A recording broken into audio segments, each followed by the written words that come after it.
Sebelumnya, Assalamualaikum warahmatullahi wabarakatuh. Saya Hovifah Tri Agustin, NIM 51 kelas 6 BPPS UIN Jakarta.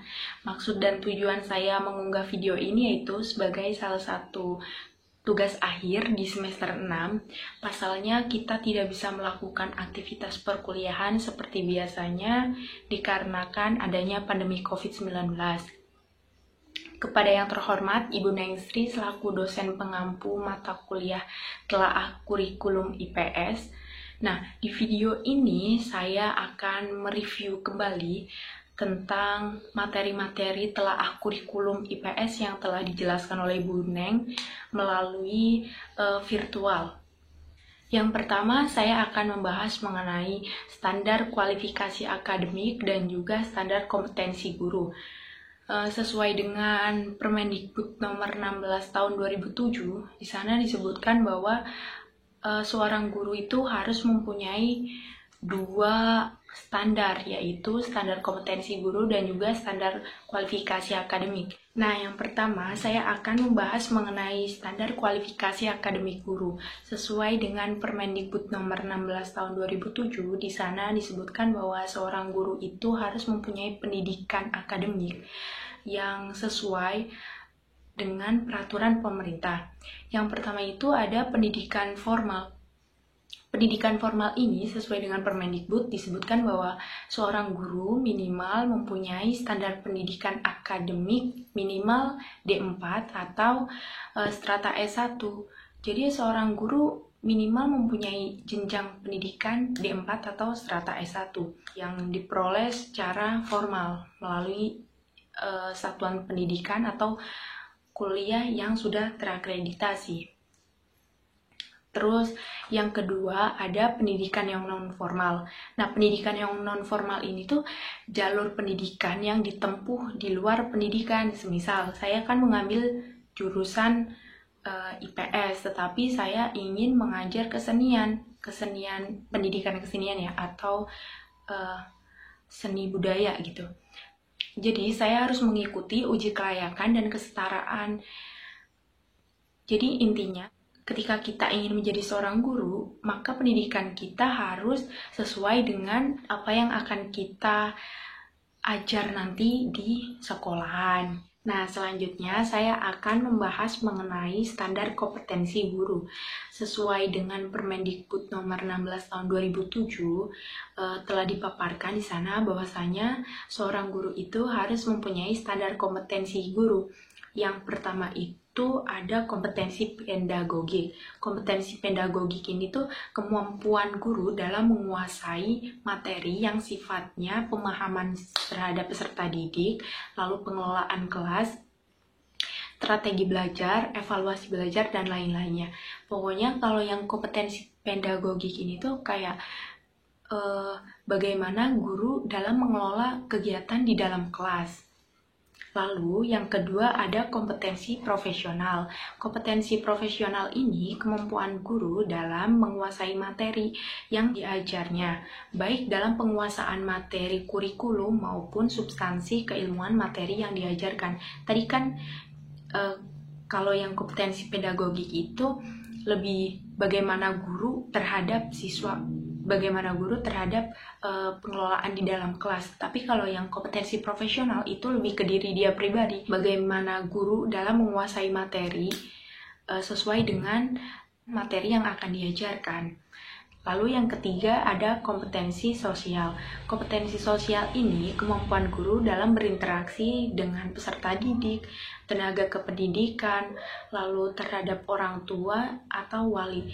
Jadi kan seorang guru itu memang harus mempunyai yang paling mendasar sih sebenarnya kompetensi sosial. Pasalnya jika seorang guru tidak bisa memiliki interaksi yang baik, maka apa jadinya gitu loh. Apa jadinya kegiatan pembelajaran di dalam kelas kalau misal seorang guru itu nggak suka berinteraksi, seorang guru itu malas berbicara, seorang guru malu untuk berinteraksi secara langsung gitu. Jadi yang paling mendasar menurut saya sih kompetensi sosial. Lalu yang keempat ada kompetensi kepribadian. Kompetensi kepribadian ini kemampuan guru dalam mencerminkan tauladan bagi peserta didiknya. Jadi kan kalau misal di dalam sekolahan, guru adalah orang tua peserta didik. Jadi seorang guru itu harus mempunyai sikap yang berwibawa, bijaksana untuk mencerminkan kepada peserta didiknya. Baik, selanjutnya kita akan membahas mengenai hakikat, landasan, prinsip perkembangan kurikulum, dan juga struktur kurikulum. Entah itu KTSP maupun K13. Yang pertama kita akan membahas mengenai hakikat KTSP. Sebelum kita membahas ke dalam, kita harus mengetahui terlebih dahulu hakikat itu apa. Jadi, hakikat adalah asal-muasal atau alasan munculnya suatu kurikulum terbaru. Jadi, pada dasarnya sih, kurikulum mengalami perubahan itu adalah bentuk penyempurnaan dari kurikulum sebelumnya. Misal, ada K13. Sebelum ada K13 ini kan ada kurikulum 2006. Nah, K13 ini adalah bentuk penyempurnaan dari kurikulum 2006. Nah, untuk hakikat KTSP ini, alasan kenapa mengalami perubahan dari 2004, yang pertama itu karena mengikuti perkembangan zaman. Itu sudah pasti, setiap kurikulum pasti mengikuti perkembangan zaman. Yang kedua, ada munculnya peraturan pemerintah nomor 19 tahun 2005. Nah, selanjutnya kita akan membahas mengenai landasan KTSP. Landasan KTSP ini terpaku pada peraturan pemerintah nomor 19 tahun 2005, di mana peraturan pemerintah ini berisi tentang 8 standar pendidikan nasional, yang seperti misal standar isi, standar kompetensi lulusan, standar sarana dan prasarana, itu ada 8, tetapi saya baru menyebutkan berapa tadi, 3 atau 4. Lalu yang kedua, Undang-Undang nomor 20 tentang standar pendidikan nasional. Itulah 2 peraturan pemerintah atau undang-undang itu dijadikan sebagai landasan KTSP. Lalu ada prinsip pengembangan. Ada 7 prinsip pengembangan di dalam KTSP. Yang pertama ada berpusat pada kompetensi perkembangan kebutuhan dan kepentingan peserta didik dan lingkungannya. Yang kedua ada beragam dan terpadu. Ada tanggapan terhadap perkembangan ilmu pengetahuan, teknologi, dan seni. Yang keempat ada relevan dengan kebutuhan kehidupan. Yang kelima ada menyeluruh dan berkesinambungan. Keenam ada belajar sepanjang hayat. Ketujuh ada keseimbangan antara kepentingan nasional dan kepentingan daerah. Nah, selanjutnya kita akan membahas mengenai struktur kurikulum KTSP. Berbicara tentang struktur kurikulum ini berarti berbicara tentang mata pelajaran dan juga jumlah jam pelajaran atau alokasi waktu dan sebagainya. Karena mata kuliah ini adalah telaah kurikulum IPS, berarti kita akan membahas mengenai pelajaran IPS saja. Nah, di tingkat SMP atau MI, mata pelajaran IPS ini mendapatkan 4 jam per minggu, dari mulai kelas 7 sampai dengan kelas 9. Nah, di dalamnya juga terdapat muatan lokal, pengembangan diri, dan juga alokasi waktu per minggunya, yang jumlahnya itu kurang lebih 32 jam. Nah, selanjutnya kita akan membahas mengenai hakikat, prinsip, landasan, dan juga struktur kurikulum di K13. Nah, untuk hakikat di K13 ini, alasan yang paling mendasar kenapa adanya perubahan, yaitu karena jarak kurikulum dari 2006 ke kurikulum 2013 itu harus berubah karena waktunya yang cukup lama, itu hampir 8 tahun, sehingga kurikulum tersebut harus diperbarui. Nah, untuk landasan kurikulum 2013, ada beberapa landasan yang mendasari kurikulum 2013. Yang pertama itu landasan filosofis, di mana itu kaitannya dengan tujuan pendidikan nasional. Tujuan pendidikan nasional ini yaitu mencerdaskan peserta didik yang mampu mencerdaskan kehidupan bangsa dan menjadikan rakyat Indonesia yang berkualitas. Nah, yang kedua ada landasan sosiologis. Landasan sosiologis ini berkenaan dengan keadaan sosial masyarakat Indonesia. Kan pasti mengalami perubahan kan dari tahun 2006 ke tahun 2013. Lalu ada dasar psikopedagogis ini berkaitan dengan psikologis peserta didik. Jadi pada tahun 2013 ini kan memasuki era digital. Lalu yang kelima ada landasan yudiris, yaitu Undang-Undang Nomor 20 Tahun 2003, Undang-Undang Tahun 1945, dan Peraturan Pemerintah Nomor 19 Tahun 2005. Selanjutnya ada prinsip-prinsip kurikulum 2013 yang sangat erat kaitannya dengan pendidikan karakter. Yaitu pada K13 ini menekankan pendekatan saintifik, yaitu pendekatan ilmiah yang terdiri dari 5M. Mengamati, menanya, mencoba, mengasosiasi, dan mengkomunikasikan. Lalu berikutnya ada struktur kurikulum 2013. Sebenarnya ini hampir sama dengan KTSP, tetapi pasti ada perbedaannya. Nah, untuk kurikulum K13 ini ada kompetensi inti yang terdiri dari spiritual, sosial, kognitif, dan juga keterampilan. Selain kompetensi inti juga ada kompetensi dasar. Nah, untuk jam pelajaran di tingkat satuan pendidikan SMP atau MI, ini masih sama seperti tahun 2006. IPS mendapatkan 4 jam per minggu dari kelas 7 sampai dengan kelas 9. Baik, berikutnya kita akan membahas mengenai persamaan dan juga perbedaan antara KTSP dan juga K13. Untuk persamaan ini kurang lebih ada 4 poin. Yang pertama yaitu antara kurikulum KTSP dan K13 sama-sama menampilkan teks sebagai butir kompetensi dasar. Lalu yang kedua ada struktur kurikulum antara KTSP dan K13 ini sama-sama dibuat dan dirancang oleh Kemendikbud. Yang ketiga ada persamaan mata pelajaran yang hampir sama antara KTSP dan juga K13. Untuk poin yang terakhir mengenai persamaan ini ada esensi kurikulum di mana antara KTSP dan K13 ini sama-sama menggunakan pendekatan ilmiah, yaitu pendekatan student center.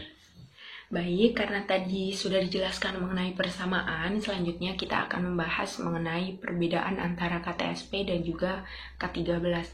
Untuk perbedaan yang pertama, jadi pada kurikulum KTSP yang berlaku saat itu, standar isi ini tuh ditentukan terlebih dahulu sesuai dengan Permendikbud nomor 22 tahun 2006. Baru setelah standar isi sudah ditentukan, pemerintah memunculkan standar kompetensi lulusan sesuai dengan Permendikbud nomor 23 tahun 2006. Nah, berbeda dengan KTSP, K13 ini itu memunculkan terlebih dahulu standar kompetensi lulusan, baru menentukan standar isi. Baik, untuk perbedaan yang kedua, jadi pada KTSP ini tuh dia lebih menekankan ke aspek kognitif atau aspek pengetahuan saja, tetapi berbeda dengan kurikulum 13 di mana dia menekankan beberapa aspek seperti aspek kompetensi sikap, keterampilan, dan juga pengetahuan. Nah, untuk perbedaan yang ketiga ini pada kurikulum 2006 pada jenjang SD, satuan pendidikan di SD, sekolah dasar, jadi tematik terpadu ini berlaku di kelas 1 sampai dengan kelas 3 SD saja, tetapi berbeda dengan K13 di mana tematik terpadu ini berlaku dari kelas 1 sampai dengan kelas 6. Lalu untuk perbedaan yang ketiga, kalian sadar gak sih bahwa pada kurikulum 2006 jam pelajarannya itu sedikit, tetapi mata pelajarannya itu banyak banget, hampir 13 mata pelajaran kalau nggak salah, itu banyak sekali. Tetapi untuk pada kurikulum 13 ini, jam pelajarannya lebih banyak, tetapi mata pelajarannya dikit. Jadi itulah perbedaan antara KTSP dan juga K13. Lalu untuk perbedaan yang kelima, pada kurikulum 2006, standar prosesnya ini terdiri dari eksplorasi, elaborasi, dan juga konfirmasi. Sedangkan pada K13, jika dimasukkan ke dalam RPP, harus memuat 5M, yaitu mengamati, menanya, menalar, mengasosiasi, sampai mengkomunikasikan. Lalu untuk perbedaan yang keenam, yaitu pada kurikulum 2006 TIK atau yang berbasis teknologi ini itu dijadikan sebagai mata pelajaran. Kalian pernah kan merasakan, jadi pas zaman saya pribadi juga merasakan bahwa SMP saja masih ada pelajaran TIK, sedangkan sekarang baru saya sadar ternyata iya TIK sudah tidak ada, karena TIK pada tahun 2013 atau pada kurikulum ke-13 dijadikan sebagai media. Nah, selanjutnya untuk perbedaan yang ketujuh, pada kurikulum 2006, yang menjadi patokan untuk penilaian terhadap siswa itu melalui pengetahuan saja atau dari aspek kognitifnya. Sedangkan pada K13 ini, untuk menilai siswa itu harus dilihat dari sikapnya, misal spiritualnya, lalu keterampilan, dan sebagainya. Nah, untuk perbedaan yang ke-8 antara KTSP dan K13 ini pada ekstrakurikuler. Jadi pada KTSP, ekstrakurikuler pramuka itu bukan ekstrakurikuler yang wajib, tetapi ekstrakurikuler pilihan. Kayak pas dulu zaman saya itu, terserah kalian mau memilih ekstrakurikuler apa, pramuka kah, atau PKS kah, atau PMR. Tetapi pada K13 ini, ekstrakurikuler pramuka menjadi ekstrakurikuler yang wajib diikuti oleh peserta didik dari SMP, lalu SMA, karena ekstrakurikuler pramuka ini ternyata banyak sekali nilai karakter yang dapat ditanamkan kepada siswa, sehingga pada K13 ini diharapkan peserta didik juga ikut mampu dalam menerapkan pendidikan berkarakter. Nah, untuk perbedaan yang ke-9 ini dilihat dari aspek atau peranannya si BK atau bimbingan konseling. Pada KTSP 2006, jadi BK ini atau bimbingan konseling hanya menyelesaikan masalah para siswa. Sedangkan pada K13, peran BK itu berubah dari yang mengatasi masalah pada KTSP. Sekarang BK merupakan tempat di mana para siswa dapat menggali potensinya atau mengembangkan potensi yang dimiliki. Jadi BK itu bukan cuma buat tempat orang-orang yang bermasalah, tetapi pada kurikulum K13, BK memiliki peran yang penting juga. Selain untuk mengembangkan potensi siswa, juga tempat untuk berkonseling atau tempat untuk konsultasi terhadap apa yang diinginkan, apa yang dimiliki. Nah, untuk perbedaan yang ke-11 ini, pada kurikulum 2006, mata pelajaran Pancasila ini tuh ditiadakan, tetapi diganti dengan nama kewarganegaraan. Tetapi pada kurikulum 13 dirubah lagi menjadi pendidikan Pancasila dan kewarganegaraan. Yang berikutnya kita akan membahas mengenai standar nasional pendidikan. Standar nasional pendidikan ada 8 ya, tetapi di sini saya akan membahas mengenai SKL, standar isi, dan juga standar proses. Untuk standar kompetensi lulusan ini udah 3 kali berganti, yaitu pada tahun 2006, 2013, dan juga yang terakhir 2016. Untuk SKL pada tahun 2006 ini terdapat pada Permendiknas nomor 23 tahun 2006, di mana di dalamnya itu mengklasifikasikan SKL pada satuan pendidikan dari SD, SMP, dan SMA.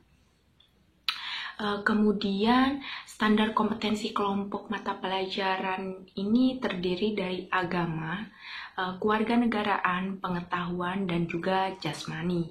Untuk yang ketiga, standar SKL pada mata pelajaran IPS ini lebih banyak membahas materi-materi yang sifatnya fokus pada aspek kognitif. Nah, selanjutnya pada Permendikbud nomor 54 tahun 2013, di sana SKL ini tuh merupakan kriteria mengenai kualifikasi kemampuan lulusan yang mencakup 3 aspek, yaitu aspek kognitif, aspek keterampilan, dan juga aspek sikap. Kan berubah lagi, akhirnya SKL pada tahun 2016 yang diatur pada Permendikbud nomor 20 tahun 2016. Sebenarnya ini hampir sama dengan pada tahun 2013, tetapi pada tahun 2016 ini lebih dirincikan lagi, atau ini bentuk penyempurnaan dari SKL pada tahun 2013. Di dalamnya itu ada aspek pengetahuan atau kognitif juga, tetapi memiliki pengetahuan faktual, konseptual, prosedural, dan metakognitif. Itu dijabarkan secara detail di SKL tahun 2016. Yang berikutnya kita akan membahas mengenai standar isi.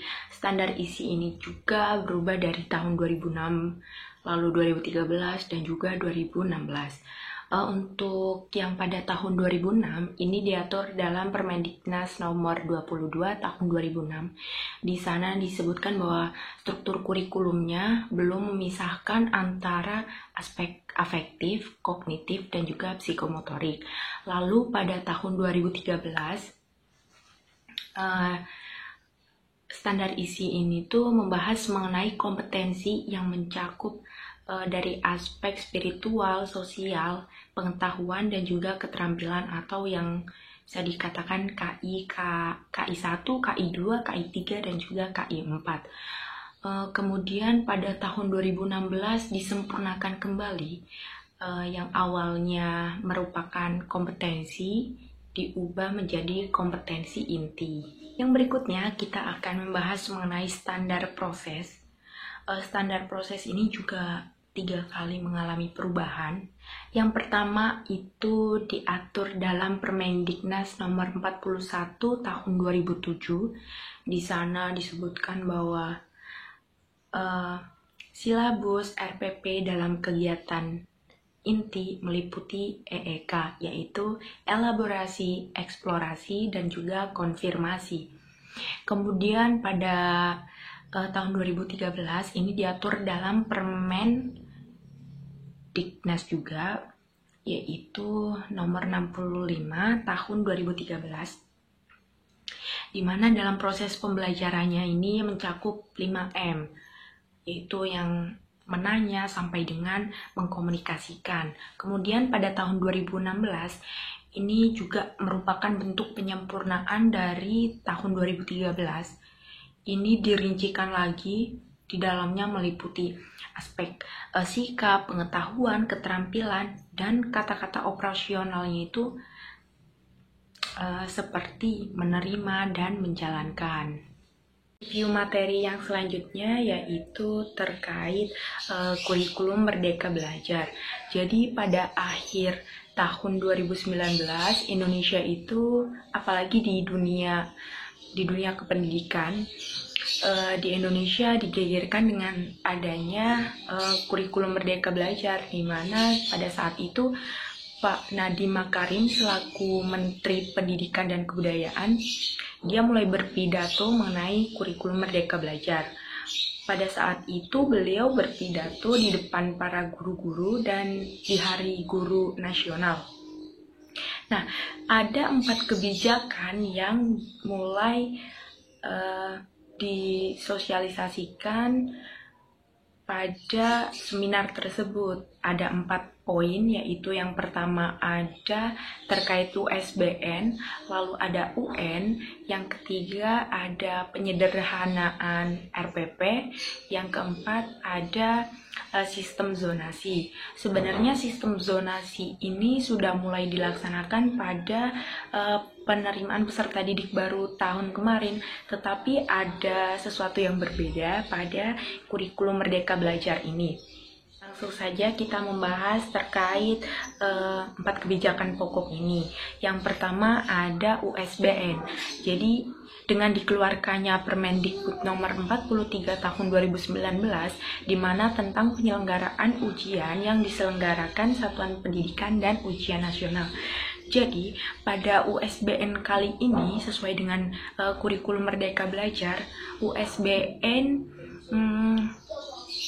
digantikan dengan ujian yang lain. Jadi guru atau sekolah diberikan kebebasan untuk menilai hasil belajar siswa. Jika pada kurikulum yang sebelumnya, apalagi pada tahun saya masih sekolah SMA, itu USBN memang diselenggarakan melalui ujian tes, baik itu kita mengisi pilihan ganda, uraian, atau sebagainya. Tetapi pada kurikulum Merdeka Belajar ini, seorang guru diberikan kebebasan untuk menilai peserta didiknya. Misal, USBN akan dilaksanakan dengan ujian praktek seperti itu. Jadi tidak selalu ujian USBN ini tuh digali atau terpaku dengan kognitif saja, dan saya juga setuju dengan adanya USBN ini. Lalu kita akan membahas ke poin kedua, yaitu terkait UN. Nah, UN tahun ini atau pada tahun 2020 merupakan UN terakhir yang dilaksanakan.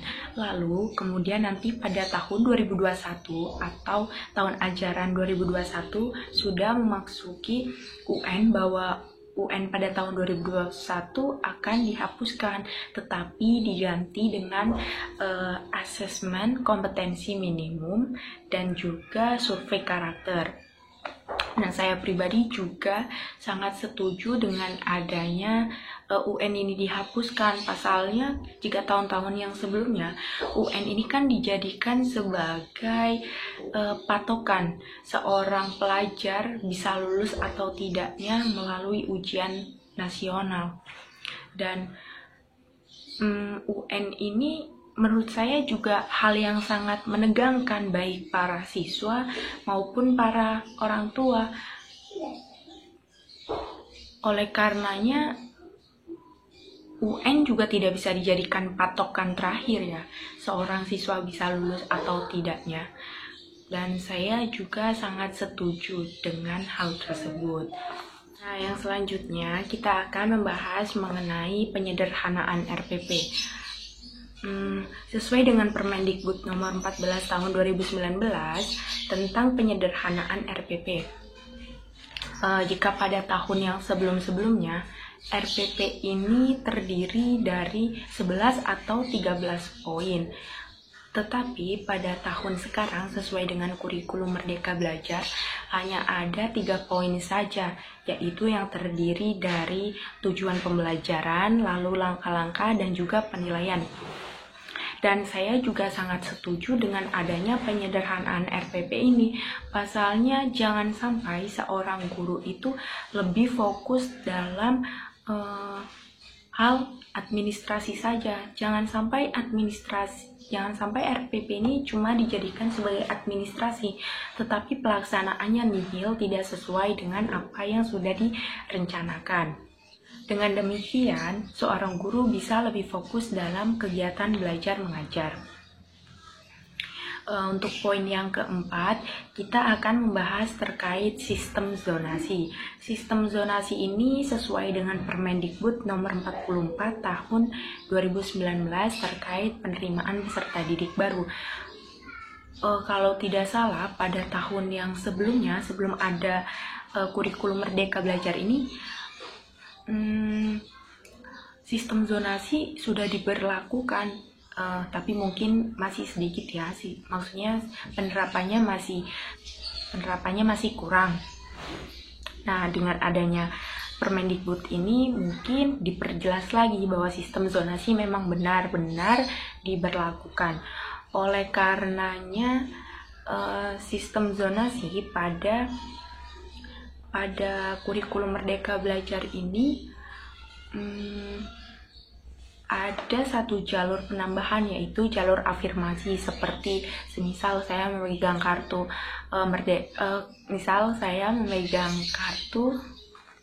Indonesia Pintar dan sebagainya. Dan sebenarnya menurut saya pribadi terkait sistem zonasi ini, saya masih ragu sih. Ragunya karena saya kurang tahu betul ya, atau benar atau memang, kalau memang salah mohon dibetulkan Bu Neng.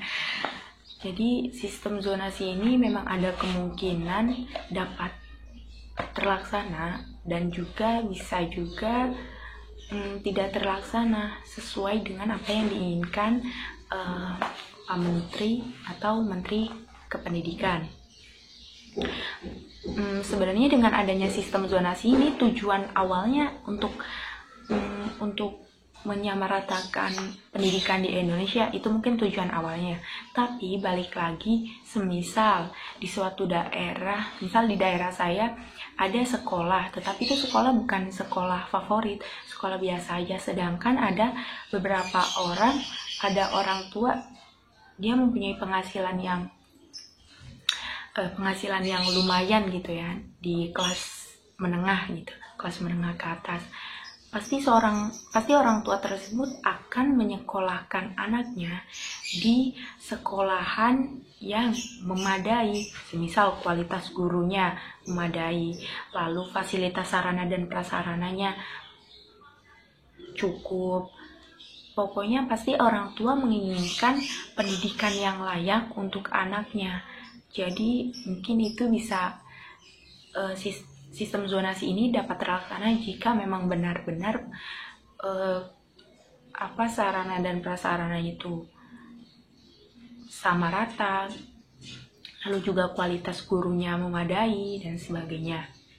Nah, jadi demikian beberapa review materi terkait tugas akhir di semester 6 ini, yaitu telaah kurikulum IPS. Bu Neng, kurang lebihnya mohon maaf saya pribadi.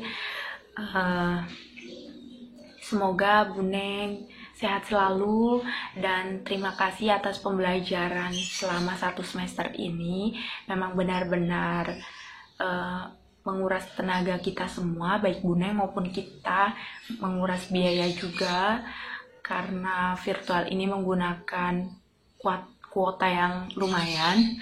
Jadi ini sangat berkesan sekali buat saya pribadi terkait pembelajaran secara virtual.